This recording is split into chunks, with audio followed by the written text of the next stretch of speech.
Good evening, everyone, and welcome to this special event, People Love Dead Jews, a discussion with our outstanding guest, author Dara Horn. Tomorrow, Friday, January 27th, is International Holocaust Remembrance Day. And while Yom HaShoah is our community's day to grieve and remember together, International Holocaust Remembrance Day is a day to educate. Thank you for joining us for this inspiring and educational event. My name is Joseph Tappenden, and I'm honored to be your host and moderator for this evening's program. In the spirit of respect and truth, I acknowledge that those of us joining from Calgary are gathered on Treaty 7 territory, the traditional territory of the Blackfoot, which includes the Siksika, the Piikani, and the Kainai First Nations, the Stoney Nakoda, including Chiniki, Bearspaw, and Wesley First Nations, and the Tsuut'ina First Nation. The city of Calgary is also the traditional homeland of the historic Northwest Métis and is home to Métis Nation of Alberta Region 3. An acknowledgement on the land of which we gather is only the beginning of how all of us can make the world a better place. In the spirit of Tikkun Olam, the Jewish value of repairing the world, I encourage you to learn more about the peoples who lived here before us and continue to live here today. We owe our gratitude to the original stewards of these lands. The United Nations General Assembly designated January 27th, the anniversary of the liberation of Auschwitz-Birkenau, as International Holocaust Remembrance Day. On this day, the UN urges people to honor the over 6 million Jewish victims of the Holocaust and millions of other victims of Nazism. This is Calgary's third commemoration of International Holocaust Remembrance Day. In 2019, Calgary City Council unanimously passed a notice of motion labeled Combating Anti-Semitism in the City of Calgary, which included a resolution formally recognizing and proclaiming January 27th as International Holocaust Remembrance Day. Now, before we begin, I'd like to take a moment to say some thank yous. First, the Calgary Public Library and Edmonton Public Library. We are grateful for our partnership and grateful for their ongoing commitment to offering Albertans Holocaust and human rights programming. I think it's also important to thank the Calgary Jewish Federation and the Jewish Federation of Edmonton, two communities I've had the pleasure of being a part of. We are very grateful for the fruitful and collaborative relationship that both of these communities share with one another. Tonight's event is generously sponsored by the Isidore and Florence Burston Memorial Fund for Human Rights and Holocaust Education, KSW Calgary Holocaust Education and Commemoration Fund, Viewpoint Foundation, and the Human Rights and Holocaust Education Fund at the Calgary Public Library. Thank you very much for your generous sponsorship. As a part of the International Holocaust Remembrance Day National We Remember Illumination campaign, both the Calgary Tower and the Calgary Public Library will be lit tomorrow evening in yellow lights. Landmarks across Canada will be illuminated to honor the 6 million Jews murdered during the Holocaust. A few housekeeping notes. At the end of tonight's program, we will be sharing a link to a post-event survey via the chat. This link will also appear on your screen when you leave tonight's Zoom call. We ask that you please fill out that survey as your feedback helps to inform future programs and events. Also, during the Q&A portion of tonight's program, you can share your questions for our speaker via the chat function. If you are having any technical issues at all, please send a message via the chat to the Calgary Public Library, and they will be happy to assist you. It is now my pleasure to introduce Heather Robertson, Calgary Public Library's Director of Service Design and Innovation, to provide greetings on behalf of the CPL. Thank you so much for your thoughtful introduction, Joey.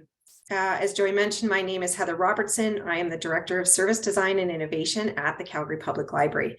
Thank you to everyone for joining us for this important event commemorating International Holocaust Remembrance Day.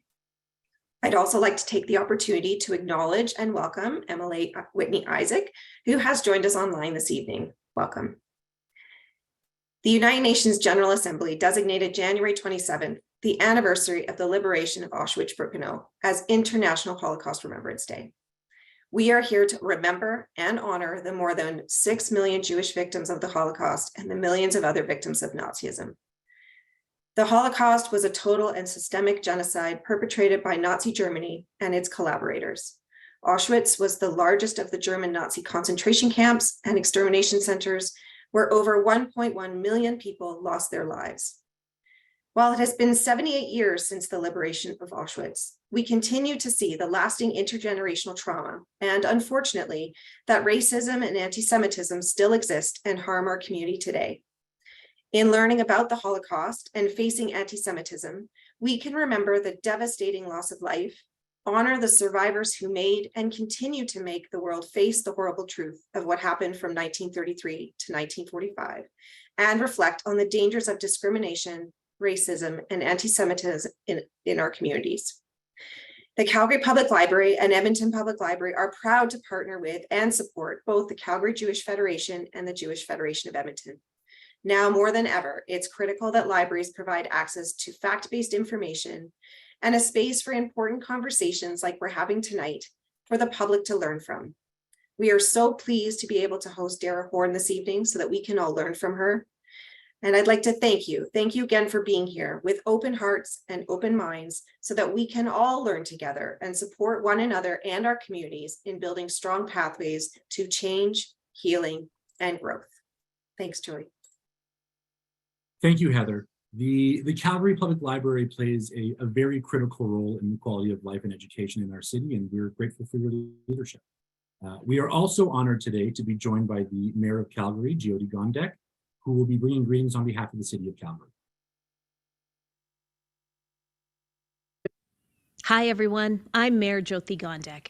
I would like to thank the Calgary Jewish Federation for including me in today's International Holocaust Remembrance Day ceremony, and for all of you present joining us to remember and grieve.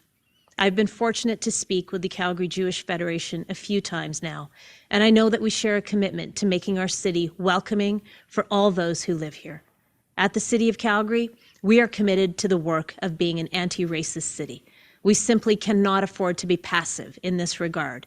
We must be proactive and intentional, focusing on actions that move us forward as a society. 2022 was a dark year for anti-Semitism in Canada. We must be honest and recognize that Calgary was not an anomaly last year, and there were anti-Semitic incidents in our own city as well. The rise in anti-Semitic hate has been deeply unsettling. This cannot become the new normal for 2023. As our world grows ever more prone to economic uncertainty, it triggers desperation, and that desperation turns to blame. So people blame the other. We cannot let this prevail. We, and I say we because it's a collective issue, we must be ever vigilant of the consequences of hate-fueled division. Our city cannot afford to have bystanders remain silent in the face of racist attacks. I will now share with you the City of Calgary's proclamation memorializing the importance of this day. Yad Vashem, the World Holocaust Remembrance Center in Israel, defines the Holocaust as, and I quote, an unprecedented genocide, total and systematic, perpetrated in Europe from 1933 to 1945 by Nazi Germany and its collaborators, with the aim of annihilating the Jewish people from the face of the earth, end quote. A global and local commitment to eliminate anti-Semitism, racism, and discrimination is crucial to prevent such atrocities against humankind. Whereas more than 8,000 people of Jewish faith reside in Calgary, including Holocaust survivors and their families. Whereas Calgarians are encouraged to honor the memory of Holocaust victims and survivors, and to eliminate acts of anti-Semitism, racism, and discrimination in our community.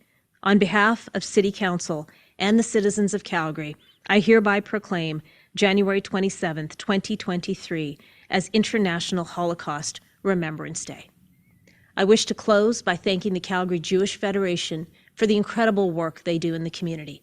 I do have great optimism that through groups and people such as all of you, we will ensure the light of unity shines brighter than the shadow of fear. Rest assured, you have my commitment that the fight against hate and racism of all kinds is not just a priority for me, it is a part of who I am at my core.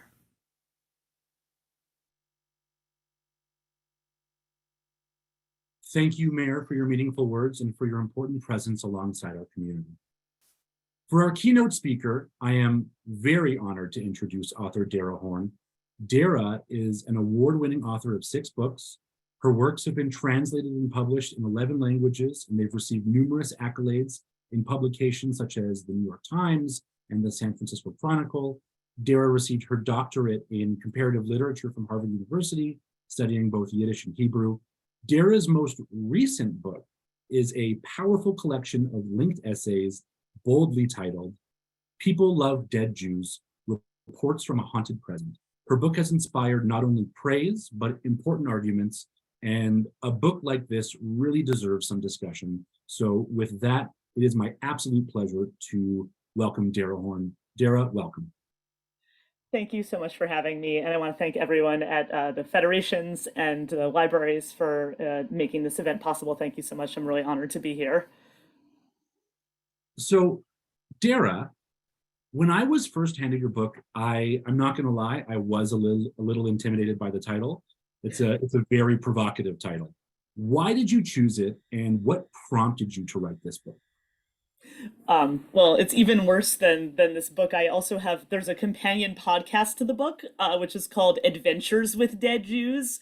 And when I was making that podcast, the production team and I were always joking about how we wanted to make merch. Like coffee mugs, tote bags, beach towels. You know, no one's going to take your seat at the pool if you've got your, People Love Dead Jews beach towel. So yes, the discomfort you felt here was entirely intentional on my part, because if the title makes you uncomfortable, what's inside the book is going to make you feel even more uncomfortable. And really my goal really is to make people uncomfortable and to make people face things that they might not have wanted to face. Which goes to your question about why I wrote this book. I've been writing novels for 20 years. My novels all deal really deeply with Jewish history and culture and texts. And as you mentioned, I'm a scholar of Yiddish and Hebrew literature.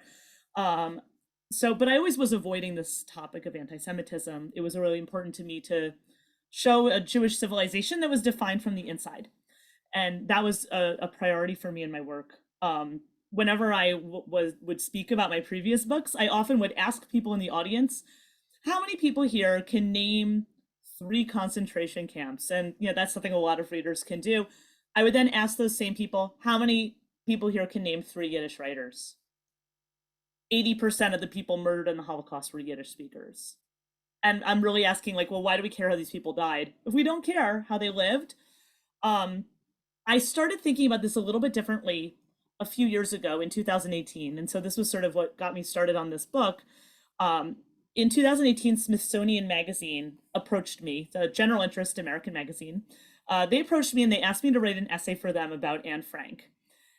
And I got that request and I was just filled with dread, because I thought, wow, I really don't feel like writing an essay about Anne Frank for this general interest magazine where it's going to end up in doctors' offices across, across North America.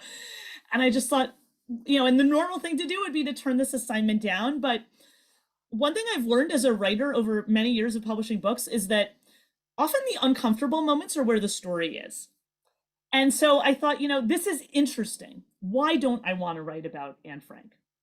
And that is when I remembered a news item that I had read about something that happened at the Anne Frank Museum in Amsterdam. So this is a museum that was it's an office building with these tiny hidden rooms where Anne Frank, this teenage Jewish diarist, and her family and several other people were hiding from the Nazis. This building has now been turned into this blockbuster museum. They get 2 million visitors a year. The news item I saw was about a young Jewish man who was working at this museum, and the museum would not allow him to wear his yarmulke to work. Yarmulke being this small skull cap that religious Jewish men often wear. The museum would not allow him to wear this yarmulke to work. They made him hide it under a baseball hat. And he appealed this decision to the board of the museum. The board of the museum then deliberated for 4 months. And then finally they relented and they let this guy wear his yarmulke to work. So I had read this news story and I just thought, 4 months is a very long time for the Anne Frank Museum to ponder whether or not it was a good idea to force a Jew into hiding. You'd think that they would know this, but apparently not. And so at that point, I thought, something bizarre is happening here. And I went back to Smithsonian Magazine and I said, you know what, I am going to write this piece for you. It wasn't the piece they expected. It's actually now the first chapter of this book. And the first line of the piece is, people love dead Jews. Living Jews, not so much. And, I kind of thought I was writing this essay and then I, would get this I put this in doctors' offices across America and get this out of my system. The problem is that piece came out in Smithsonian Magazine in one of their fall issues in 2018. And it was just a few days after that piece came out that there was the tragic mass shooting at the Tree of Life Synagogue in Pittsburgh.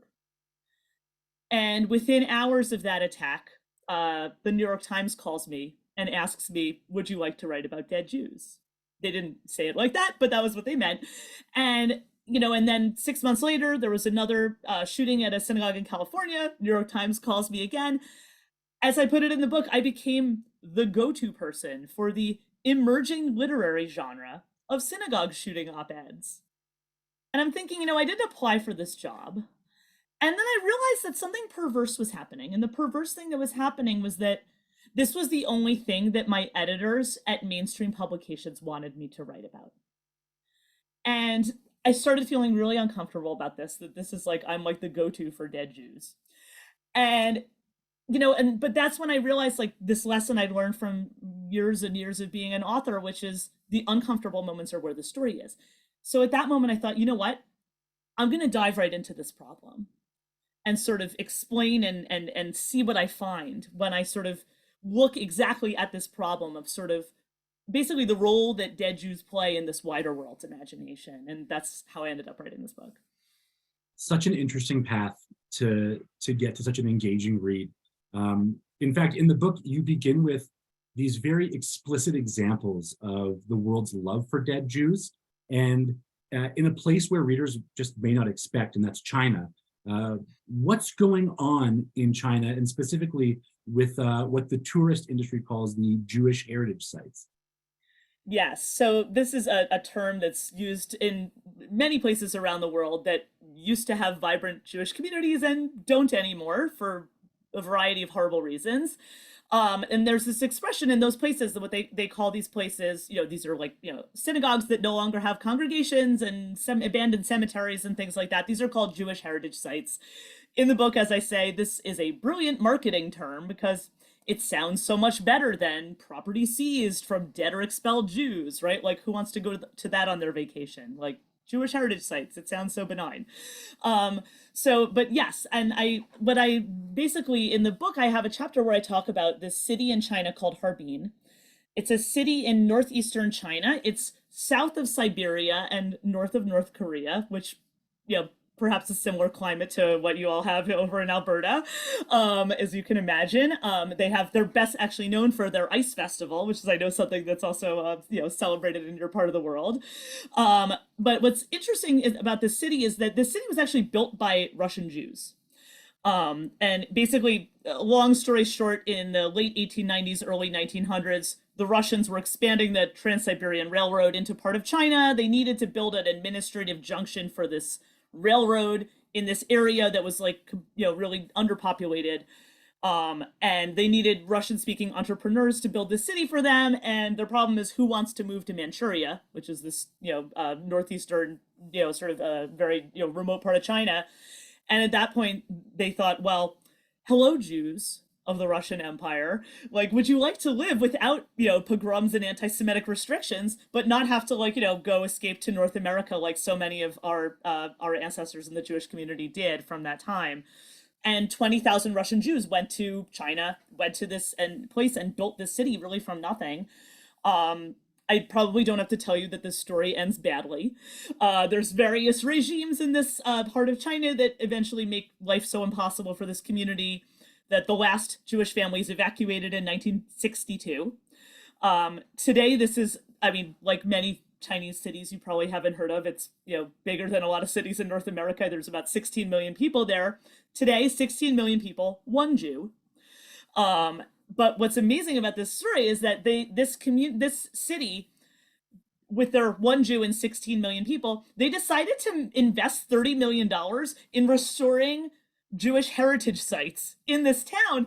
And what's amazing about this example is that they say the quiet part out loud, because they had all these meetings and conferences and things where the mayor would give a speech and talk about how basically he was, literally a speech where he said things like, "We in China so admire the Jews, famous Jews of the past, people like J.P. Morgan and Nelson Rockefeller."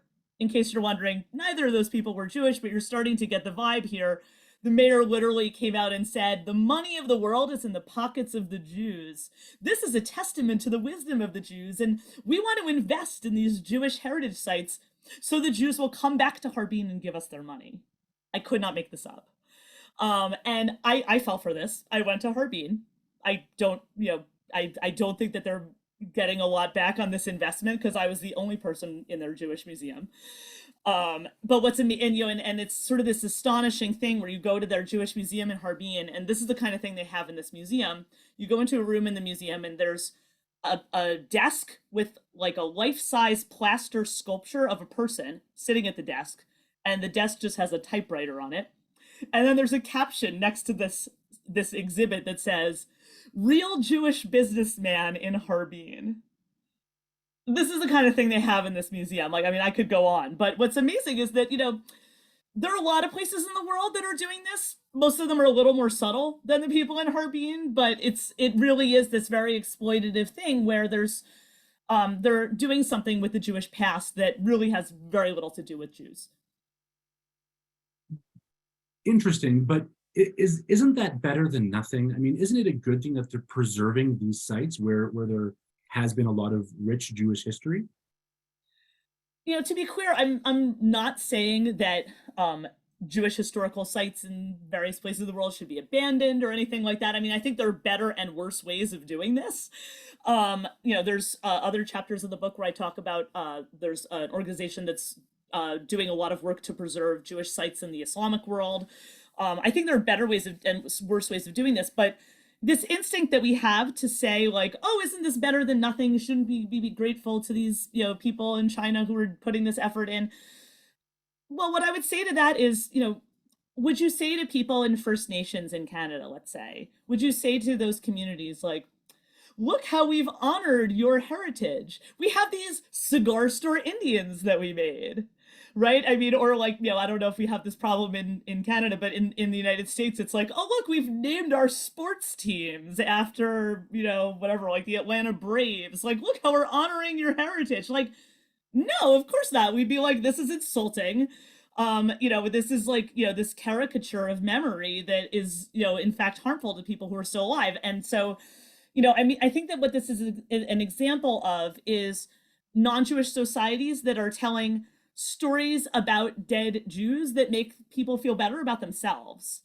And what's interesting in Harbin is it's entirely cynical. They don't even tell you why this community doesn't exist anymore. It's just like, "Oh, sad, they all moved away." That's not what happened. So let's come back a bit closer, more towards North America. You have a chapter about the myth of Ellis Island. What does that story tell us about this problem of people loving dead Jews in North America? Yeah, so yes, this chapter I have in the book is about what I call the myth of Ellis Island. This is a story that a lot of American Jews have heard in their families, and I know that, so this is the American version of this. I know there's similar stories in stories about Jewish immigration to Canada as well. The story is something like this. My great-grandfather came to this country and was in Ellis Island, this immigrant, this immigrant processing center, and there was this bumbling clerk at the desk who didn't understand his accent, and so we used to have this super Jewish sounding last name, and then this bumbling clerk changed it to something that sounds super not Jewish. Ta-da! So spoiler, this never happened. Certainly, no one in Ellis Island was even writing down immigrants' names. They had ship's manifests. It was a very formal procedure. What we have at least in the United States, I imagine similar process in Canada, is tens of thousands of court records of American Jews going to court and changing their own names. And the reason they were doing this was because of anti-Semitism in North America. It's funny, today we talk about anti-Semitic incidents in our society. In 1940, it wasn't about incidents. It was about, you couldn't get a job. You couldn't rent an apartment. You couldn't stay in a hotel. I mean, these are life-limiting things. So these people were changing their names because their lives were being damaged by anti-Semitism here in North America. So what I think is interesting about this story is that what I notice is when I've often spoken about this and written about it prior to this book. And what I notice is when I speak and write about it, American Jews get very angry at me. Invariably, when I speak about this, someone comes up to me after the talk, or if I write about it, I get slammed in the comments. Someone says to me like, oh, maybe what you're saying is true, but my great-grandfather is the exception.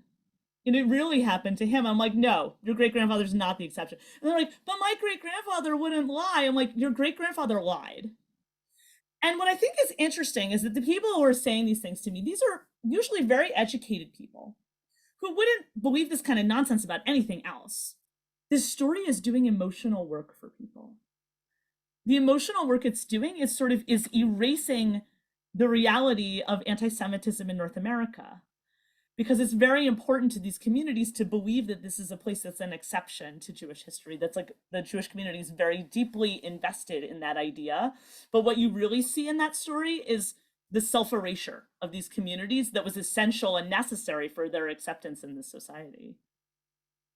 Yeah, and there's a theme in your book, or a topic in your book about Jewish self-erasure. Can you elaborate more on what you mean by that? Yes. Well, so in the book, I talk about two different forms of anti-Semitism that we see throughout Jewish history, and I actually name them after the Jewish holidays that celebrate triumphs over them, Purim and Hanukkah. So Purim is a Jewish holiday based on the biblical book of Esther. It's about a genocide that was averted in ancient times in the Persian Empire. And what I call Purim anti-Semitism is honestly quite connected to what we're commemorating today on International Holocaust Remembrance, which is this version of anti-Semitism familiar from Nazism, which is like big bad guy comes and says, let's kill all the Jews. Not hard to understand. There's no subtlety. There's no like, is this really happening? Like, big bad guy says we're going to kill all the Jews. But there's another form of anti-Semitism that's honestly more common in Jewish history, which I call Hanukkah anti-Semitism, based on the Hanukkah story. And the Hanukkah story is a historical story about this Hellenized empire that takes over ancient Judea. And what's interesting to me about this story is there's no point in that story where anyone says, let's kill all the Jews. Doesn't come up. The goal is still to destroy Jewish civilization, but the way that's done is by making Jews not be Jewish. And at first, in the Hanukkah story, this happens through kind of like a soft persuasion, where this Hellenized empire takes over Judea, and they're like, well, our culture is cooler than yours, so obviously you want to be part of this. And the example I give in the book is that the Jews of Judea were like, yeah, we could do this, we can be a good vassal state. And one thing that they do to sort of ingratiate themselves and, to try to avoid their own destruction, essentially, they build a gymnasium in Jerusalem. So to have the Greek games in Jerusalem. And they recruit teenage Jewish boys to participate in these games. And, Greek games are a huge part of that culture. It's not just like sports the way we think of it today. It's like tied up with the religion. It's like the way to be a person who matters. And if you've ever been to an art museum, you're probably aware that in ancient Greek culture, athletics were played in the nude. These teenage Jewish boys in this period, this is 2,000 years ago, more than 2,000 years ago, they had their circumcisions reversed so they could participate in these Greek games. I don't even want to know how that's possible medically. But what's interesting about this story is that this is at a point in the history where no one is making them do that. It was just what you had to do to matter in that society. And what I think is interesting about this is, and then 5 years later, this regime outlaws circumcision and then outlaws other forms of Jewish practice. And so what you see is that there's this strain of anti-Semitism where it's these societies that demand that Jews discard elements of their identity. Another example I could give of this is the Spanish Inquisition, where it was like, we're not going to kill the Jews. They just have to, accept this form of Christianity and then they can live. Another example of this is in the former Soviet Union. There was a slogan that was used in the Soviet Union in 1918, which may sound familiar to some people in the Jewish community today, where the regime, their stance toward the Jewish community was, we are not anti-Semitic, we're just anti-Zionist, which I think is really telling when you realize that that's in 1918, 30 years before the state of Israel. This isn't about Israeli politics. This is a very old thing that a lot of non-Jewish societies have done, where it's really about the broader non-Jewish society editing how Jews are allowed to express their identities. And unfortunately, this kind of anti-Semitism requires Jews to essentially participate in their own erasure. No, that's a very deep topic, and I appreciate you sharing that with us. Let's go to the subject of Holocaust memorialization. Weren't a lot of Holocaust museums built by Jewish people? Yes. And it's funny, I actually know more about this now than I did when I wrote the book, because my most recent research project is I have a long article coming out in the Atlantic magazine in a couple of months about it's specifically about American Holocaust education and looking into the way it works. This actually did start in a lot of ways, at least, and the trajectory may be a little bit different in Canada, but in the United States, it really came initially from Holocaust survivors. There was sort of this famous incident in a town called Skokie, Illinois, a suburb of Chicago, where there was an American Nazi party that wanted to march in their uniforms. This was in 1977 in this town that had a huge population of large Jewish community and a lot of Holocaust survivors. And, they wanted to march in their Nazi uniforms, and, the town tried to block the march, and there was a whole legal battle. And ultimately, the law in the United States basically sided with the Nazis because of First Amendment and freedom of expression and the tradition we have with that in the United States. And at that point, what you see is the survivor community pivoting to education, because they sort of realize, like, well, we're not going to outlaw anti-Semitism, and that's not the way it's not really possible the way the laws are set up in the United States. And so they start building Holocaust museums. They start trying lobbying for mandates for various locations, states in the United States to pass Holocaust education mandates for schools. And this culminates in, maybe around the 1990s, you have the United States Holocaust Museum in Washington that opens, and many other museums. And I know there's a similar trajectory in Canada as well, with museums opening and things like that. And this becoming a mandatory part of school curriculum. And the idea, at least when it was coming from this survivor community, the idea really was to inoculate the American public against anti-Semitism by exposing people to this history. The idea was, people would come to these museums and, see what the world had done to the Jews and where hatred could lead, and hopefully they would then stop hating Jews. The problem with this, from my perspective, is that part of this approach was to emphasize at all costs that the people who died in the Holocaust were just like you and me, were just like everyone else. So there's a lot of emphasis on that. And, the example that I could give is in the Holocaust Museum in Washington, D.C., they have a children's exhibit called Daniel's Story, which is, you're walking through the home of this child, German Jewish child in Frankfurt. You see the kid's soccer trophies on his wall, and his swim team uniform, and then you see, like, oh, his dad was in the German army. You see the dad's war medals, and then after that you go to his home in the ghetto or whatever it is. And I went to this museum. I actually covered the opening of this museum for a teen magazine in the 1990s. And I remember going to this and then coming home and telling people in my community about this museum, which was brand new, and most people hadn't been to it. And at that time, in the 1990s, there were a lot of Holocaust survivors in the community. And I remember this one woman who was a Holocaust survivor becoming infuriated, enraged, and screaming at me when I was telling her about this children's exhibit. And what she said was, a kid on the soccer team is not what died in the Holocaust. And she said, why do we have this kid's soccer trophies on the wall? Why don't we have his copies of the Mishnah, books of Jewish law? Why don't we have his songbooks from his Zionist youth group? Why don't we have his scouting uniform from his Yiddish-speaking socialist youth club? Why do we have dad's war medals? Why don't we have dad's tefillin, right? Ritual objects that Jews wear during prayer. Or why don't we have dad's tickets to the Yiddish theater? And her point was that, when she said a boy on the soccer team didn't die in the Holocaust, her point was that, the Nazi project was not just about murdering 6 million Jews, it was about erasing Jewish civilization.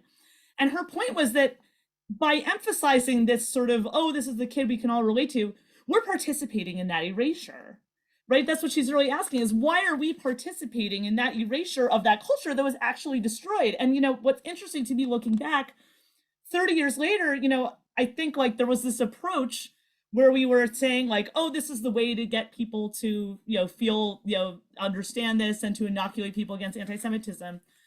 What's really interesting to me is that 30 years later, rates of anti-Semitism, no matter how you measure them in North America, are much higher now than they were when these museums opened 30 years ago. And I think it is a fair question to ask this question, is this working? And what I think is that there's been this kind of shift in the way this memorialization is done. There's a bigger divergence between the way it's done within the Jewish community and outside the Jewish community, or for a more broader public. And what I've noticed is that there's this way that is often presented for a broader public that basically erases, which participates in this erasure of Jewish civilization, ends up basically excusing the centrality of anti-Semitism from Western history, and essentially makes people feel good about themselves. And when you say it makes people feel good about themselves, I think that, and we can talk more about that, but I think that there is a feel-good element to Holocaust education for a broader public, which I find incredibly disturbing, and I think something we should question. So on the topic of museums, you write in the book about an Auschwitz Museum show in New York in 2019 that illustrates that problem. Can you tell us about that? Yeah, so what I was speaking about before in terms of things like the museum in Washington, and I know there's other projects that are like this that are similar in Canada. Those were projects that were put, that were, a lot of them were supported by the Jewish community or by people in the Jewish community. What I write about in the book is this show that was the Auschwitz show that opened in. It was called. It opened in the Museum of Jewish Heritage in New York City, but it was not their exhibit. This was an exhibit that was brought in. It then traveled around to other cities. This exhibit was called Auschwitz, Not Long Ago, Not Far Away. Yes, they used a Star Wars tagline in their Auschwitz show, which already tells you something. What unlike these other museums that were built by the Jewish community, this exhibit, which was a huge blockbuster show. I mean, it was like on network TV. It got all kinds of, stellar reviews everywhere. I mean, it was like you needed advanced time tickets for months. It was a blockbuster show. This show was created by a for-profit European company whose business is blockbuster museum shows. Their most famous exhibit they've ever done worldwide was a show that was really popular about 15 years ago. I know it's been in a lot of cities in Canada. I don't know if it's been in Alberta. This was an exhibit called Human Bodies. I don't know if this rings a bell, if it's been in your area at all, but literally this was an exhibit where they took human cadavers and like injected them with dyes and posed them on, unicycles and with umbrellas and things like this. That's their most popular show. It still tours around the world. They have another extremely popular blockbuster show about the Titanic. As I put it in my book, I'm like, of course, this is not a disaster porn company. It's an education company. And who could argue against education? I think I'm here to argue against education. Because what I found so disturbing about that show is that, and to their credit, I mean, that show, it was really good taste. They had all these amazing historians who put it together. I was actually just on a panel with one of them who was very nice and is like, Dara, I've forgiven you for your review of my exhibit. But what I think is really interesting is that when you get to the end of that show, they have these survivors speaking on a loop about how people need to love each other more. And I was just so insulted by this. This is absurd and degrading. Like, the Holocaust didn't happen because of a lack of love. It happened because entire societies abdicated responsibility for their problems and blamed them on the people who have always represented responsibility. And this has been true. This is the role of Jews in Western civilization for thousands of years, is, you know, as I put it in the book, Jews are like civilization's nagging mothers, right? They're loathed in life and loved once they're safely dead, because these are the people who introduced the idea of commandedness to the world. These are the people who introduced the idea of responsibility. People really hate responsibility. So, but what bothered me, it made me think more about this problem, which is that, you know, when I said that, you know, there's a story that about dead Jews that make people feel good about themselves, the reality is that, you know, unfortunately, we have this process now that we often do, and I don't know, I imagine this happens in Canada also, but certainly happens all the time in the United States, where some public figure will say something, you know, offensive about Jews. And then the automatic response is like someone invites this person to go tour a Holocaust museum. And then, of course, they go tour this Holocaust museum and they come out and they say Nazis are bad. Okay, well, first of all, that's a low bar to clear. Right? I mean, and when I say, you know, that like, the problem is that this is what this teaches people is that anti-Semitism is something that happened in the past. It consists of genocide. Anti-Semitism is something that happened between 1933 and 1945 in continental Europe, and now it consisted of murdering 6 million Jews, and now it is over. And, you know, I mean, the problem, and this, I mean, the truth is this makes people feel good about themselves, because, you know, you go to a museum like this and like, hopefully you feel horrible about what happened, but you feel great about yourself because you're like, I would never do this. I'm like, well, yeah, okay, you probably wouldn't, but like, is that our standard? Like, something short of genocide is not going to bother us? And this is disturbing to me. But then the other problem that I've noticed is there's this universalization of the Holocaust. And, you know, I've learned more about this since I wrote this book, but what I've noticed is that the Holocaust is abstracted from history. It's taken as this standalone case study where we're going to learn about morality from this case study. And what that does is it eliminates the whole history of anti-Semitism that is thousands of years prior to it. It eliminates the whole history of anti-Semitism that follows it. And, you know, this universalization, in a sense, is a way of erasing Jews from their own history. You know, I think that one thing that I've noticed is, and again, I apologize for using an American example. You know, often when you go to, I've now traveled to these Holocaust museums around the United States. And what I often notice is like you get out of the exhibit about the Holocaust, and then you're in this other exhibit about like genocides around the world. And then there's usually some interactive part about how you should, you know, be an upstander and what are you going to do? What's your commitment to, you know, prevent hatred? These are wonderful things. Everybody should learn about these things. But there's one thing that troubles me. When you go to the National Museum of African American History in Washington, D.C., which is a museum that just opened in, you know, I think 2016, you know, another group with a, you know, tremendously, you know, a history full of atrocities in the United States for sure. Really, you know, it's a history with a lot of trauma and tragedy and horror. When you get out of in that museum, when you come out of the exhibit about American slavery, you don't then walk into an exhibit about enslavements around the world, you know, and like slavery is a problem around the world throughout history. Here's all these other peoples who have been enslaved. And then you walk into another exhibit, an interactive thing where it says, you know, human trafficking is still happening today. What are you doing to prevent human trafficking? No one's asking you to do that, because if they did, that would be insulting to Black history, right? It would be saying like, we're just using this as a symbol for something that really matters. We don't care about, you know, the Black community today. Like, who cares about that? That's irrelevant, right? Like, no, we care about, you know, what this means for, you know, some bigger story, which basically is saying that your story is not important. And what I think is amazing is that that's the attitude that leads to anti-Semitism to begin with, is this urge to erase Jews from history. And that is a very classic move that goes back to ancient times, this idea of sort of universalizing the Jewish story and treating living Jews as irrelevant. Sorry, I'm ranting here on the Holocaust Memorial Day. I feel like I'm learning so much, and there's something I did want to ask you about, because you mentioned feel-good concepts earlier on in your answer. And in the book, actually, you write about the requirement, or it feels that the requirement of Holocaust literature is that it has to be inspirational and uplifting. What are the issues of that? Well, I mean, the main one is that it's a lie. You know, if you're looking for an uplifting, inspirational story like Holocaust, not a great place to look. You know, I mean, what we often find is this emphasis on, you know, rescuer literature. Unfortunately, I mean, the stories of people who were rescuers, what we would call righteous Gentiles, righteous among the nations in the Holocaust, like, obviously is fantastic and we want to honor these people. Unfortunately, they're statistically insignificant. Statistically insignificant. Stories of Holocaust survival are statistically insignificant. And what you see is the abuse of this story. I started my remarks at the beginning about being asked to write about Anne Frank. I talked about this incident at the museum as being emblematic of this idea of, people tell stories about dead Jews that make them feel great about themselves.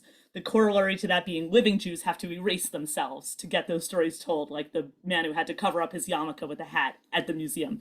The story that's the feel-good story with Anne Frank, the line from Anne Frank's diary that's plastered on the wall of the museum, that's, on the back of the book jacket, it's on your test when you have to read this in school, is this line that she writes where she says, "I still believe in spite of everything that people are truly good at heart."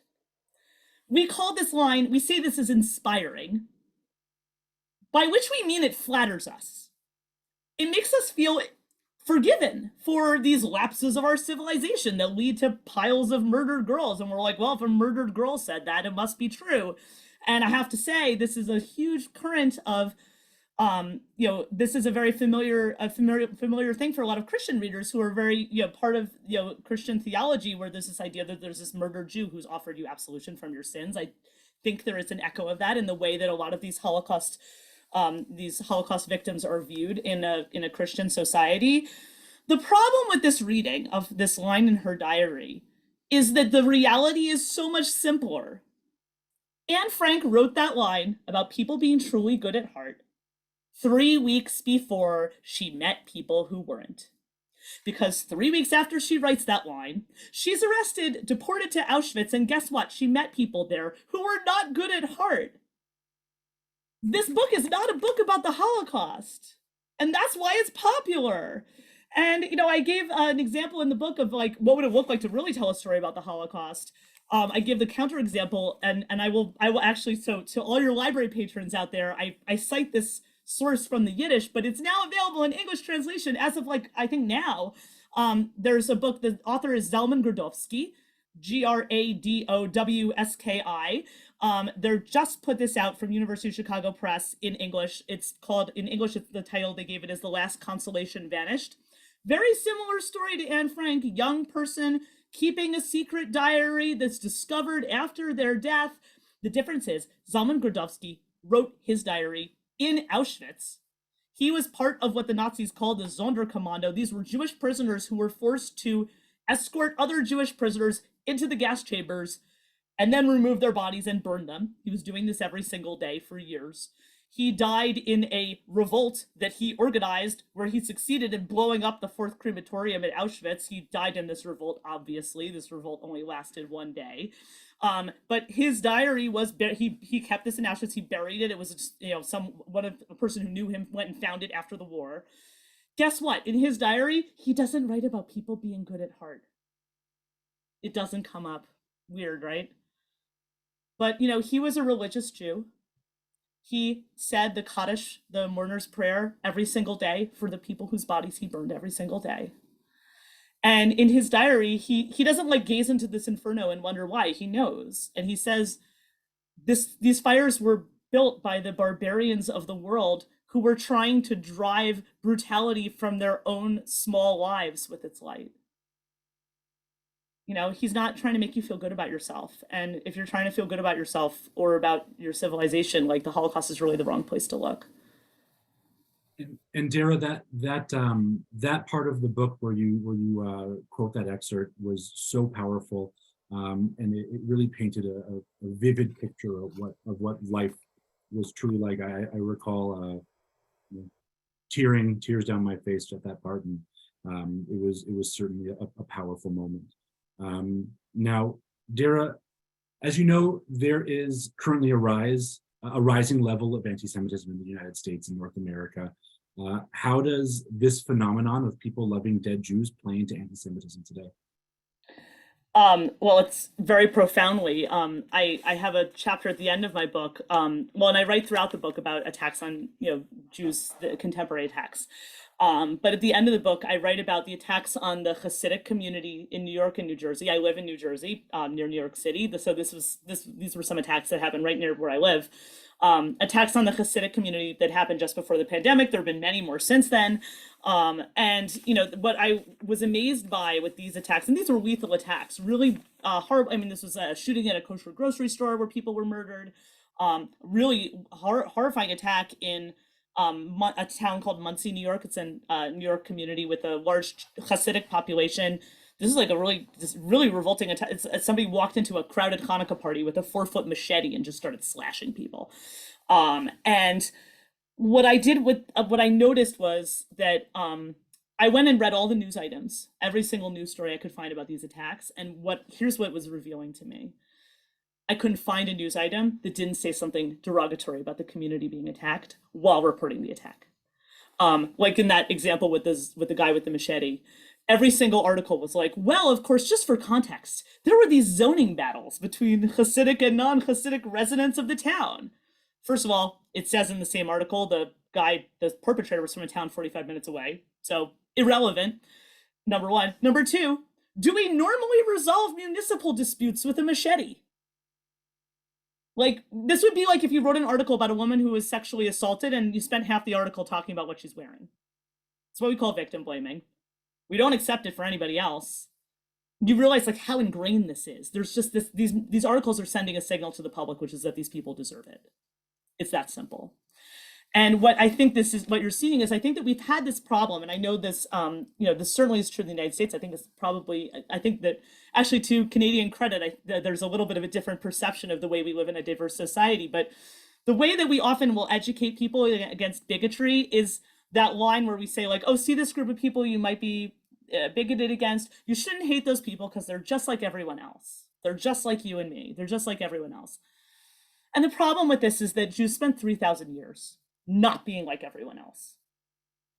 I mean, that is the power of Judaism, is nonconformity.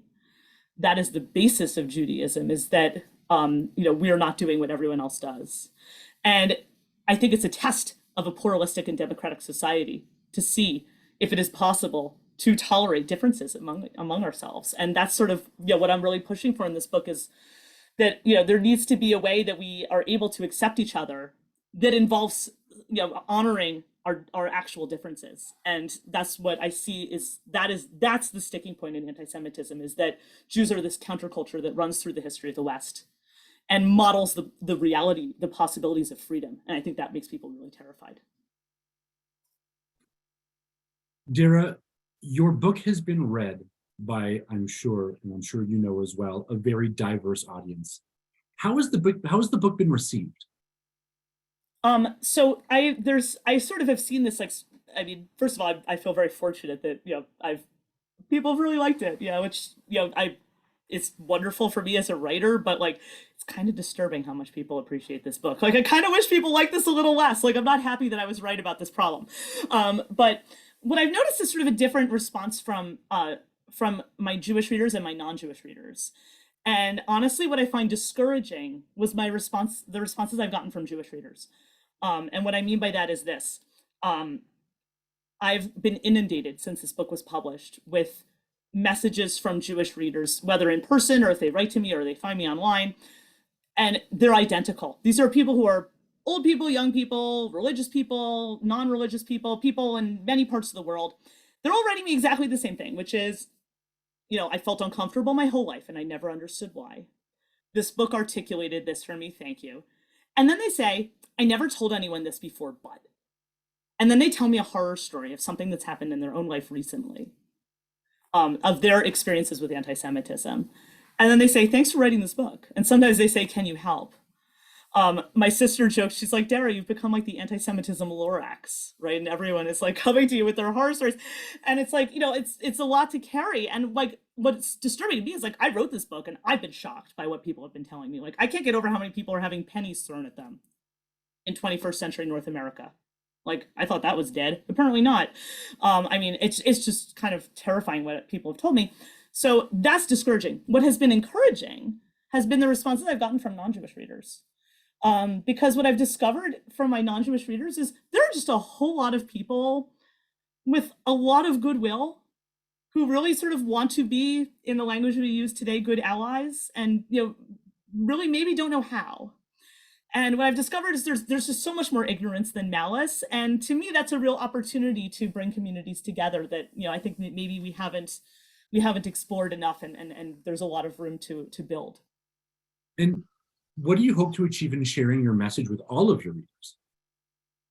Well, so one thing is clarity, because I think that there's what I've noticed, and I talked about this at the beginning when I talked about being uncomfortable and making people uncomfortable. Like you said, you picked it, you saw the title of this book and you really kind of cringe.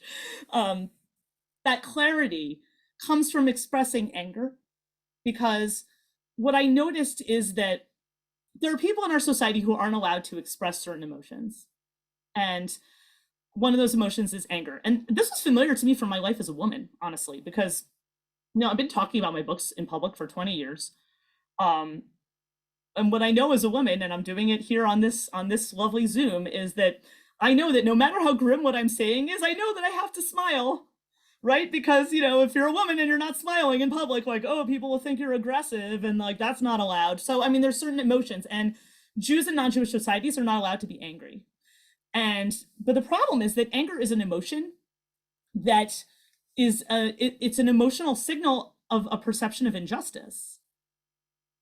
And I remember my kids once, when they were younger, coming home from school, and they were like, oh, we were learning in school about how it's really bad to be angry at people. You know what I said to my children? I said, who was really angry? Moses.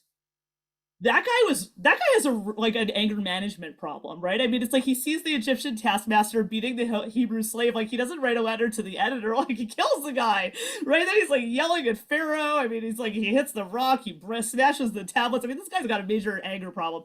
But the problem is that anger is an expression of a perception of injustice. So I sort of wanted to sort of open this up and allow this people to feel these emotions. And also, the other piece is that I'm really looking for human dignity. The late British rabbi of the British Empire, Jonathan Sacks, who just passed away, I think, a year or two ago, he has a beautiful essay where he writes what he calls the dignity of difference. And he's like, part of this, being human is being particular, and being, and that means these full expressions of the wide diversity of our humanity. And this insistence that we are not allowed to be respected unless we're just like everyone else is an affront to human dignity. And that's sort of what I'm pushing back against in this book. And what's your solution to this problem? Yeah, right. I mean, that's like, people ask me this question, and I'm like, I'm going to solve this 3,000-year problem with this 200-year book. My totally tasteless line about this is, it's like, yeah, I'm not going to give you the final solution to the Jewish problem, right? That's not what I'm prepared to give you here. Final solution to the Jewish question, not where I'm going. But, I do think there are ways that we can rethink this and change this conversation. Because the main thing I've noticed, and this is something that, is what we're not talking about. So, here we are observing International Holocaust, Remembrance Day. And, so many people in non-Jewish communities, thankfully, are aware of the Holocaust, right? I mean, we have, I think, fortunately, there's still work to be done, but, fortunately, there's a lot more awareness of this. But I want you to think about what we're not saying. And, think about, let's say, what it says in a high school history textbook about Jews. If it's a textbook that has ancient history in it, there might be a paragraph near the beginning about the Israelites. Doesn't mention that those people are Jews. There are people who died a long time ago. Who cares? They're like, there's a much bigger section about ancient Egypt and whatever. And then it's like, if it has modern history in it, there's probably a chapter toward the end about the Holocaust, from which we learn that, Jews are people who got murdered, and their murders are here to be this symbol and teach this nice lesson about humanity. There's nothing in between. There's nothing since. This to me is a vast anti-Semitic erasure of Jews from Western civilization. And my solution to this is, why are we not teaching people about the content of Jewish civilization? Why are we not teaching people about living Jews today? Right? If we really want to, combat anti-Semitism, isn't the solution to meet people who are in this living Jewish community today, and also learn about who are Jews, right? What does it mean to be Jewish? And my example from this is that I remember a person holding an event I did in Kansas City a few weeks ago, where they were telling me about some stupid incident in their city where somebody was holding a giant sign that said, "It's the Jews," like at a busy intersection. And they're like, well, obviously this is an anti-Semitic provocation. I'm like, well, yes, on our planet, sure. But like, imagine if the person holding that sign that said, "It's the Jews" in that intersection, what he meant by that was, it's the Jews. They invented the weekend.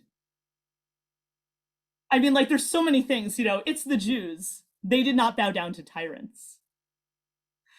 I mean, I could go on, but I mean, there's just the basis of Jewish civilization. And I think that the reality is that people, people who weren't even the slightest thing about this sort of amazing story of Jewish civilization immediately see its value. And I can leave you, I'm a prophet of doom, but if you like, I can leave you with like one slightly uplifting story from this. Do we have time for that? So I'll keep it short. So as you heard at the beginning, in addition to being a writer, I'm also a scholar of Jewish languages. I teach Hebrew and Yiddish literature.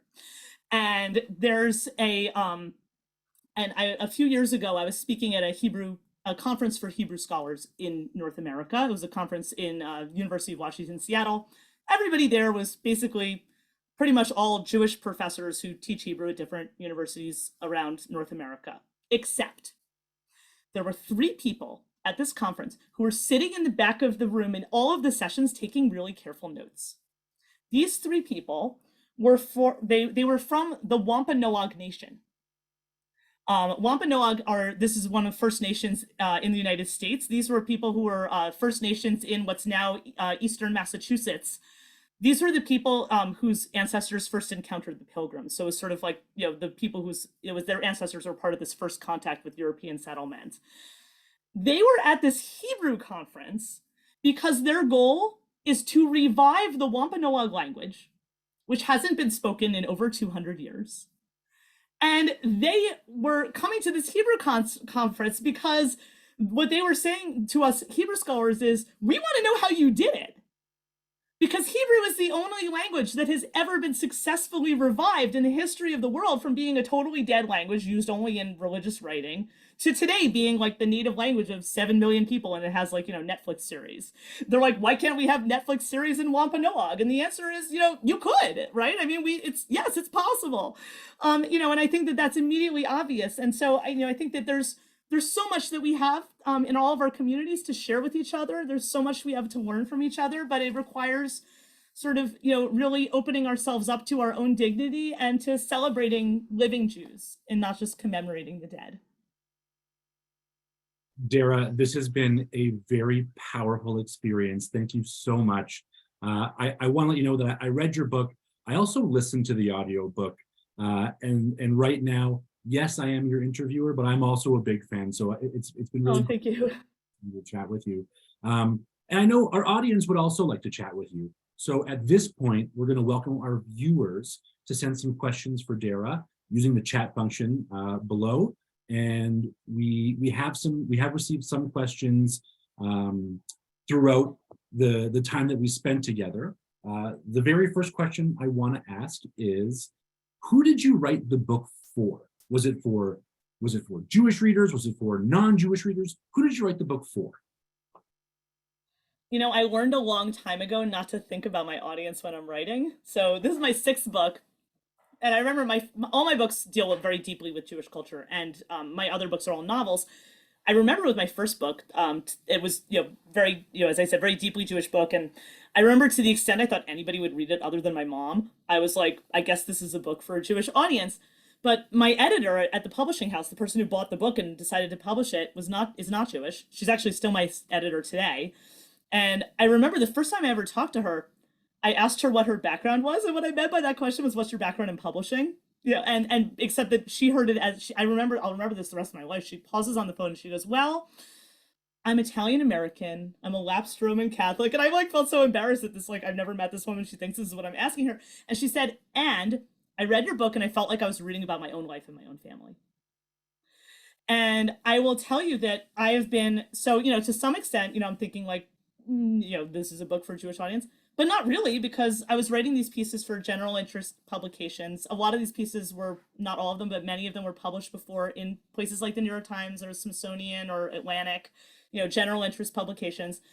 And as I said, what's really sort of been interesting to me is to hear the resonance this has for a lot of readers from a lot of different backgrounds. I remember one person who contacted me from, who was a principal of a school, and I'm going to forget, and maybe this person is even on this Zoom right now. This was a principal of a school in Western Canada that was serving a lot of First Nation students. And I remember this person, and if this person's on the Zoom, and if I didn't write back to you, I apologize, because I'm inundated with mail, and it's a wonderful problem to have, but it makes me a bad correspondent. But I know that I was honored by this. This person wrote to me and said, I would love to order this book for everyone in my school because my students need this book. Which, was the last thing on my mind writing this book, that this would be resonant for, First Nations people. But she said, so much of this dynamic is the same, right? The idea that oh, we're honoring the past, but, the living people, we kind of, are not so invested in, right? I mean, there's those sort of, or maybe we pay some kind of lip service and we check a box and then we move on, so that kind of dynamic. She's like, this is familiar. And then I've also, I've gotten letters from, even gotten multiple letters from readers who have written me these long, heartfelt letters, which are basically saying, I'm a recovering anti-Semite. Thank you for writing this book. So yeah, I don't even think about who's reading it anymore. It's like, it can't go down that road, but it's for anyone who, reading is, I'm talking to library patrons here. Reading is about communication and about broadening your world. Right. And the book was an excellent read. We have a question here. Someone stating that your book was funny. Was it intentional, or did that happen organically? It's funny. I've since the book came out, I have a fan who's a comedian who's his name is Alex Edelman. He's been on TV, but he's more of a stage. He has he's had sold out shows in New York City. His show is a lot about anti-Semitism in America. And I did a talkback event with him and he started where I hopped up on the stage after his show and we had a conversation. And he started the talkback by saying, your book starts with the most amazing joke about Anne Frank. And I was like, I don't think it was a joke. And he's like, it's very funny, right? And it was the way I described, that they're forcing this Jew into hiding. He's like, and he's like, yes, I know it happened, but that doesn't mean it's not funny. I was like, I wasn't thinking that way. I just, I think that maybe this is, maybe this is just my personality, but yeah, it's a really dark topic. But what I've realized though is that, we talk about this tradition of Jewish humor, and honestly, as a Yiddish scholar, which is, people think of oh, Yiddish literature has all this humor in it. The humor is a mask. The humor is a mask that makes it okay to say these things that wouldn't be okay to say otherwise. So I was certainly not thinking about it that way. Like I said, this comedian's like, you're hilarious. I was like, you're a comedian. And yeah, no, I wasn't trying. But yeah, I think it makes it possible to say things that people otherwise don't want to hear. Okay, wow. Wow, that's great. Okay, so we have a question, and it's in relation to some previous comments or previous part of our discussion surrounding taking or suggesting and educating anti-Semites and Holocaust deniers. What would you do rather than taking them to a Holocaust museum? Okay, well, so I want to be really clear. I'm not saying that we shouldn't have Holocaust education. That's not my argument. Just be really clear. But the reason I think Holocaust education is important is in combating Holocaust denial. I don't think it's effective in combating anti-Semitism today. I think that, as I said, there's this ritual we do where we take somebody. There was actually one person who referred to it as it's like we're using a Holocaust museum as a car wash, right? Where some public figure says something and then they go and they're like, Nazis are bad. The problem with that is not just that, first of all, low bar to clear, not hard to, unfortunately, apparently it's hard for some people to say that Nazis are bad, but, for most people, it's not that hard. But the other problem is that this doesn't require these people to engage with living Jewish communities at all. And my favorite counterexample to this is there was, and this is another American story about, there was a guy named Derek Black. He wrote a book about his experience, and I'm going to forget the name of the book, but he was the son of this white supremacist leader in the States. And he went to college, and he had been involved in this, like, it wasn't just his dad, like he was like a spokesman at these rallies, and he was like in charge of their youth outreach and whatever, like he was deeply involved in this. And he went to college, and there were Jewish students on this campus who knew he was there and was sort of, and there were sort of like, once they found out, they're horrified by this, that this guy is on their campus. And then they started saying, like, what should we do? Should we like call him out, you know, name and shame, you know, which is often the culture that we're in now. And then they said, no, let's do something different. Let's invite him over for Shabbos, right? Like, let's have him over for a Shabbat dinner, for a Sabbath dinner. And they invited this guy over for Shabbat, for this, like, you know, ritual Sabbath dinner. And they just kept inviting him. They invited him every week for like 3 years, and they became friends. And this guy denounced white supremacy and came out with this and published a book about it. So I was like, you know, look, is that a typical thing that's going to happen? Probably not. But what I think it attests to is that, you know, building relationships is really important, but also like I said, there's more ignorance than malice. Like, I don't think, you know, generally you're not going to convert the white supremacist, right? These people, there are a lot of people who are very far gone, but there's like the vast majority of people who, you know, are not hateful, but maybe are susceptible to falling into this. You know, because of, you know, they fall down an internet rabbit hole, you know, they're looking for somebody to blame for their problems, that kind of thing. There's ways that you can educate those people before that happens. And it comes from, you know, introducing them to living Jews and living Jewish communities and explaining to them, like, what is the content of this culture, right? I mean, and then when you see that and you've met those people and you know that, like, it's a lot harder to like hate actual people than it is to, like, you know, fall into this abstraction. Because the other problem, and this is something that, you know, scholars are now starting to talk about, is honestly a bigger problem in terms of anti-Semitism today regarding the Holocaust. It's less now about Holocaust denial than Holocaust glorification. Because, I mean, that's one thing that I do say in the book is, like, you know, when you're being trolled online by anti-Semites and they're like photoshopping you into a gas chamber, like, the problem with that person is not that they don't know about the Holocaust. That person knows about the Holocaust. So I do think that there's a different approach that's necessary, and it comes from learning about Jews alive today.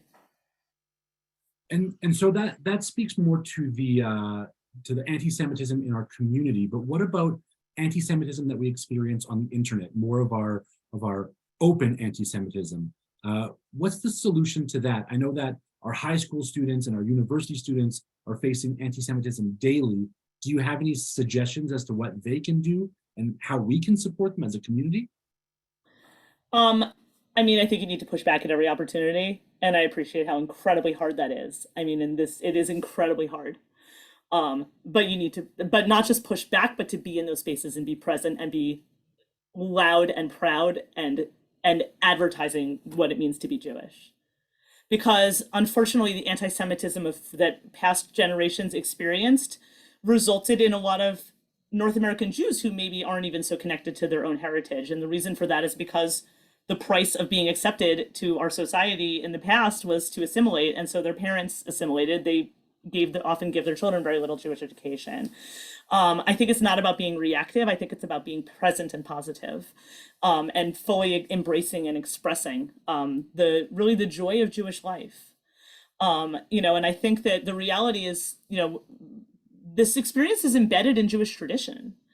You know, I remember, like, you know, whatever it was, 5 years ago when I don't know how many years ago it was with the Pittsburgh attack, 4 or 5 years ago. Feels like yesterday to adults, but for children, that's a long time ago. I have 4 children, and I remember when I told them about that, what had happened, they weren't surprised. And the reason they weren't surprised, they were young children. They were like, oh, you know, it's like the Purim story and the Passover story and the Hanukkah story. Like, you know, they're like, and the Babylonians, they're like, you know, this wasn't a surprise to them that, like, people hate Jews for stupid reasons that have nothing to do with Jews, like, because that experience is built into Jewish history. But what that means is what's also built into Jewish history is this, like, thousands of years of resilience. Like, we have thousands of years of experience dealing with this problem, right? I mean, and there is a strength that we draw from our community. There's a strength we draw from our sources. There's a strength we draw in knowing that we're going to always outlive this hatred. You know, and that's something that we know. And I think that young people have to know that, and that this is, and the way we outlive this hatred is by living this tradition. Of course. Dara, as you know, we have a very diverse audience tonight. How can non-Jewish people be allies? What can they do to combat anti-Semitism? The first thing I would say is learn about Jewish tradition, learn about Jewish identity. There's a lot of perceptions of Jewish identity that come from non-Jewish cultures that make it hard to understand. I often get these questions from audiences are Jews a religion? Are Jews a nationality? Are Jews a race? And the reason that that's a complicated question is because Jews predate all of those categories. Jews predate the modern concept of race. Jews predate the modern concept of nationality. Jews predate the modern concept of religion. So a lot of times when our non-Jewish neighbors think of it as a religion, they're thinking about what they feel what that word means to them, which is different from what it means in Judaism. Jews are actually a type of group that was very common in the ancient Near East and is very uncommon in the West today. This is a joinable tribal group with a shared history, homeland, and culture. Part of that culture is a non-universalizing religion, meaning this is not a religion that we're proselytizing to others, although of course we welcome people. So these are the problem is all of that paragraph that I just said describing who Jews are in Hebrew, that whole paragraph is one word that is one syllable, 2 letters. It's just a totally different vocabulary for understanding human experience. And so what I would encourage people is learning about Jewish culture. The next thing I would encourage is making connections with living Jewish communities. A lot of there are faith communities that do this really well. There are also other ethnic communities that do this really well. Doing joint events together with other communities, so we have opportunities to meet each other, so we're not just sort of reacting when something bad happens and something bad happens, we all go to a vigil or something, but make those connections before those things happen. Reach out to these other communities if you're a person who's involved in your church or in your whatever your community is. So that's another piece. And then the third piece I would say, and this is the piece that's most important, there are very few Jews in the world. When Kanye West was spewing all his nonsense, a month ago or whatever it was, Kanye West has twice as many Twitter followers as there are Jews on the planet. So, when you asked me before about, what can Jews do to fight this? It's we're very badly outnumbered. We need help fighting this. And so what that means is that we need non-Jews to be pushing back hard against this whenever they see it, because you are going to see it way more than we see it, in the sense that you're going to see it in spaces where, people are going to be making comments when we're not present. You're going to be hearing these comments, in spaces where there aren't any Jews, right? And so, and those are the, and then the same thing, when this happens online. When it often happens online is the one Jewish person is defending themselves and everyone else is piling on. And then there's one person maybe who's says something nice and that's it. That needs to change. I think all of us need to participate in defending and shouting this down and not allowing this, not allowing these kinds of expressions. And, fortunately, I think our society is moving in that direction. Dara, what do you believe is the effect of popular culture on anti-Semitism? At the moment, it's not great. Is that, I think that these ideas are so deeply embedded that, we're often not even conscious of them. There's so many stereotypes that are just played within popular culture that, people don't even think are harmful. And, the way that that the bigotry is alive is when people don't even recognize it as bigotry. And so, when somebody like Kanye West goes off the deep end and says these loud things that are so obviously absurd, that's kind of what it takes to get people's attention. You have to be that far off the deep end for anybody to be upset about this.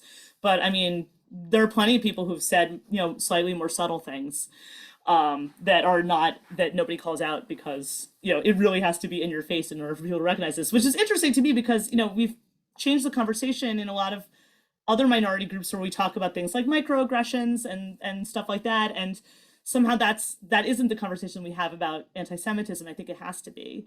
But in terms of popular culture, there's a lot of, and what's interesting is even if you think about, there's this stereotype that like Jews run Hollywood or something like that. I mean, this is sort of like a very pernicious thing. The example I always give to counter this is like in the United States, the CIA is run by Mormons. There's an enormous proportion of Mormons in the CIA, but nobody's like, the Mormons run the CIA. It's like, no, there are historical reasons because those people go on these Mormon missions and they learn all these unusual languages and they're an asset to the country. And they're, and it's like, there's historical reasons why, there are a lot of Jews who work in certain industries. But like, the problem is that there's just this like deep, and basically the problem is that anti-Semitism is a conspiracy theory. It isn't like just a social prejudice, it's a conspiracy theory. And the reason conspiracy theories are so attractive is that they allow people to think that they are punching up, speaking truth to power, doing their own research. It makes people feel smart when they're actually just spreading lies. And this is like, this is really the danger with this. And you talk about popular culture, this is the problem, especially on the internet, is that, this makes people feel smart. It makes people feel like they know something special. And, that's always been the problem with this. And so, I think that, popular culture is not great for this. And, if the Jews are running the media or whatever, like we're doing a really terrible job. So I think, that kind of gives the lie to that. So Dara, this is going to be our last question from our Q&A segment. When we teach the Holocaust, should we be connecting the dots with current events, including atrocities perpetuated by or perpetrated against other ethnic and minority groups? I mean, well, so as you heard, I'm pushing back against that approach. I know that this is very, this is very unconventional of me to say this, but I think that there's the problem with this is that it becomes an erasure. And and look, I have this article that I just wrote for The Atlantic, which, like I said, you can read it in a couple months, where this relies on using Jews as a symbol. Using Jews as a symbol for a universal human experience. This is the problem that I have with this is not that like, oh, I think we shouldn't teach genocides or something like that. The problem that I have with this is that use of Jewish identity is like baseline and very consistent with the way that Jews have been exploited throughout Western civilization, which is taking this is like a playbook of like taking the Jewish experience, using it as a symbol for some universal thing, and then treating living Jews as irrelevant. I think there is something very disingenuous in teaching about the Holocaust and not talking at all about contemporary anti-Semitism. Instead, talking about, here's all these other prejudices. It's like, yes, we should be talking about all these other prejudices if that's what we're talking about. But if we're talking about anti-Semitism, why are we changing that into this universal symbol? Because then you are using the Jews as a universal symbol. It is dehumanizing to be used as a symbol. It is dehumanizing to be used as a warning. I have a thing that I thought about as I traveled around the United States going to these Holocaust museums, and I went to one after another that did this. And, and the truth is, like, I think if I was in one of these other groups that had experienced these genocides, I think I might feel the same way. I mean, honestly, like I keep saying, like, there's nothing in this museum about Jewish culture, the content of Jewish civilization, so much so that I remember in the Dallas Holocaust Museum, that it was one of the places I went on this trip around America. I asked the docents, like, what do the kids typically ask when they come here on the field trips? You know what they asked? They said, the kids ask, are there still Jews alive today? Because if you went to this museum, you would not know. And that was sort of shocking to me. So I'm not saying like, and the reality, when I said other minority groups or other people who've experienced genocide probably feel the same way. I mean, I'll tell you the truth, like, what do I know about the Armenians? Here's what I know about the Armenians. They experienced the genocide. Like, this is terrible that that's the one thing I know about the Armenians. And I imagine if I was part of that community, I wouldn't feel great about that either, right? And I mean, I think that there's turning people, but the problem is with Jews in particular, this is a long playbook of people extrapolating, sort of cosplaying the Jewish experience, taking the Jewish experience and making it into this big universal thing and living Jews are irrelevant. I mean, this is what the church did like 2,000 years ago. So, I mean, this is an old, Islam did this. I mean, this is a very old playbook, and that's what I find disturbing. It's dehumanizing to be used as a symbol, I guess is what I'm saying. And that's, and I realize there are people who are human rights educators and like, they're only talking about atrocities, and that's a different approach. But I would feel better about it if there was other stuff in that high school history textbook about the Jews other than that they got murdered. That would make me feel a whole lot better. Dara, sadly, this concludes our conversation. We are officially out of time, and it also nearly concludes our program tonight. I know that there are many questions out there, and to the audience, we saw your questions. We appreciate your questions. I regret that we couldn't get to every single question, but we do need to log off shortly. Dara, as you've seen from the number of people joining us tonight, at a point it got to over 300, and the amount of engagement that we've had, this is absolutely a topic of interest to our community. So thank you for joining us tonight to share your message, and on behalf of everyone here, keep up the amazing work, please. You are doing great work, and we truly do appreciate it. So thank you. And thank you for all the work you do, and everyone in Federation and in the libraries. And the work you do makes me hopeful about the future. So thank you.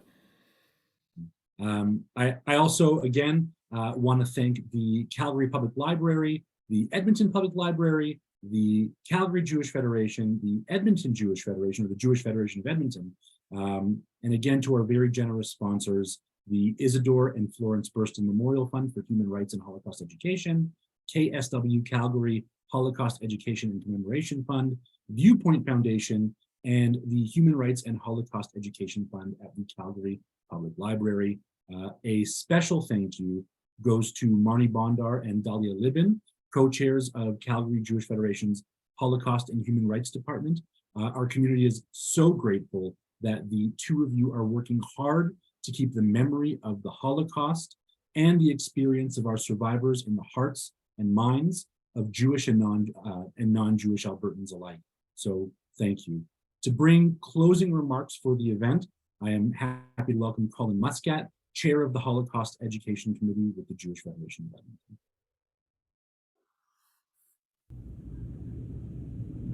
Hello, I'm Colin Muscat. I'm the Chair of the Holocaust Education Committee of the Jewish Federation of Edmonton. Thank you for joining us for tonight's program to hear from award-winning author Dara Horn, who spoke so passionately on the topic of anti-Semitism throughout history. Thank you to Dara for sharing your work and your dedication to this issue, and thank you to Joey Tappenden for moderating this conversation. I'd also like to thank Dahlia Libin and Marnie Bondar, co-chairs of the Calgary Jewish Federation's Holocaust and Human Rights Commemoration and Education Department, the Calgary Public Library, their staff Stephen Dolman and Carolyn Wallington, and their support team. This project is part of an ongoing partnership between the Calgary and Edmonton Jewish Federations and the Calgary and Edmonton Public Libraries. Programs like these are made possible by the generous support of donors, including the Isidore and Florence Burston Memorial Fund, the KSW Calgary Holocaust Education and Commemoration Endowment Fund, the Viewpoint Foundation, and donors to the Human Rights and Holocaust Education Fund at the Calgary and Edmonton Public Libraries. This evening's event is once again a kickoff for a number of exciting Holocaust education programs available across Alberta this spring. Please join us next, virtually, on Sunday, February 5th at 11 a.m. for a featured presentation by Yad Vashem.